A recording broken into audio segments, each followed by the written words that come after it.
அடுத்தப்புறமா என்னன்னு பார்க்கலாம். இப்போ பார்த்தீங்கன்னா, மீனா வந்து நம்ம தங்கமயில் மாசமா இருக்கிற விஷயத்த வந்து கோமதி மூலமா எல்லாருக்கும் தெளிவுபடுத்தலாம். ஃபர்ஸ்ட்டு கோமதி, அதாவது அவங்க அத்தைக்கு தெளிவுபடுத்தணும்னு சொல்லி கோயிலுக்கு வர சொல்றாங்க இல்லையா? எல்லாரும் வந்தோனே இன்னைக்கு ஆல்ரெடி நீங்க எபிசோட் பார்த்துருப்பீங்க. பிரச்சனையா இருக்கும். கோமதிக்கு பார்த்தீங்கன்னா, நம்ம தங்கமயில பார்த்தாலே வந்து ஒரு வெறுப்பா வருது. அப்போ மீனாவையும் கேள்வி கேட்குறாங்க. "நீ என்ன இந்த குடும்பத்து பக்கம் இதுவா இருக்கியா? எல்லாமே உனக்கு மிதப்பா" அப்படின்ற மாரி கோமதி பார்த்தீங்கன்னா, மீனா மேலேயே கோவப்படுறாங்க. தங்கமயிலும் பார்த்தீங்கன்னா, கண்டபடி திட்டி விட்டுர்றாங்க. உடனே வந்து தங்கமயிலோட அம்மாவும் என் பொண்ணு என்ன இப்படிலாம் கேட்குறீங்கன்னு சொல்லிட்டு அவங்களும் வந்து சண்டைக்கு வராங்க. ஸோ மீனா போட்ட பிளான் பார்த்தீங்கன்னா டோட்டலாக சொதப்பிடுச்சு. அவங்களே பார்த்தீங்கன்னா வீட்லேயே நம்ம கோமதி கிட்டேயும் இல்லை அந்த பாட்டிமா கிட்டேயே வந்து தங்கமயில் அக்கா மாசமாக இருக்காங்கன்னு சொன்னாலே இந்த விஷயம் வந்து முடிஞ்சிருக்கும். ஆனால் தேவையில்லாத வேலை இது. கோவிலில் கூப்பிட்டு அவங்க வாயால் சொல்ல வைக்கணும்னு சொல்லி இது தேவையில்லாத பிரச்சனையை தான் வந்து மீனா வந்து கிரியேட் பண்ணிகிட்ருக்காங்க.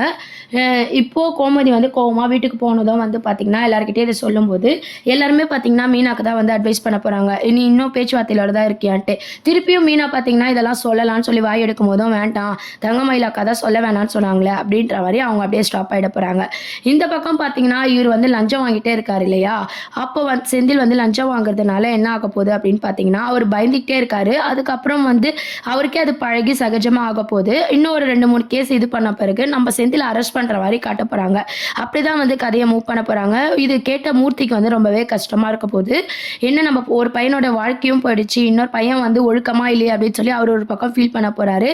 அதுக்கப்புறம் நடுவில் பார்த்தீங்கன்னா மூர்த்தியோட காமெடியும் கோமதியோட காமெடியும் வந்து வச்சு சீரியலை மூவ் பண்ணிட்டு இருக்காங்க. இன்னொரு பக்கம் பார்த்தீங்கன்னா ராஜு ஐபிஎஸ் கனவு அப்படின்ற மாதிரி போயிட்டு இருக்கு. சீரியல் கொஞ்சம் போரிங்காக தான் கொண்டு போகிறாங்க.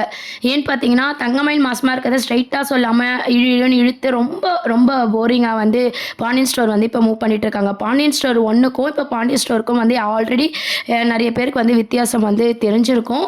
இப்போ இதுக்கப்புறம் பார்த்தீங்கன்னா தங்கமயில் மாசமாக இருக்கிறது உண்மையாலே சரவணனுக்கு தெரிஞ்சால் கண்டிப்பாக சரவணன் ஏற்றுக்க தான் போகிறாரு. அவரோட தரப்பில் பார்த்தீங்கன்னா இதுவும் பொய் தான் சொல்லியிருப்பா அப்படின்னு சொல்லிட்டு பொய் சொல்கிறதா நினச்சிக்கிட்டே அவரும் வந்து பேசிக்கிட்டு அவர் ஏற்கனவே லவ் பண்ணார் இல்லையா, அவங்க கூட பழகிட்டு இருக்காங்க. இதெல்லாம் பார்த்தோன்னே தங்கமயிலுக்கு கோவம் வந்து அப்படியே வந்து அவங்க வேலையை பார்த்துட்டு அவங்க லைஃப்பை பார்த்துட்டு போகிற மாதிரியும் மீனா வந்து தொடர்ந்து முயற்சி பண்ணிட்டு இருக்க மாதிரியான சீன்ஸை தான் காமிச்சு நம்மளெல்லாம் இரிட்டேட் பண்ண போகிறாங்க. கூடிய சீக்கிரம் பார்த்தீங்கன்னா தங்கமயில் மாசமாக இருக்கணும் அப்படின்ற விஷயம் வந்து வீட்டில் தெரியணும் அப்படின்னு எத்தனை பேர் நினைக்கிறீங்கன்றதை கீழே கமெண்ட் செக்ஷன் சொல்லுங்கள். பாண்டியன் ஸ்டோர் சீரியல் உங்களில் எத்தனை பேருக்கு ரொம்ப பிடிச்சிருக்கு அப்படின்றதையும் மறக்காமல் சொல்லுங்கள். சேனலையும் சப்ஸ்கிரைப் பண்ணுங்கள். தேங்க்யூ.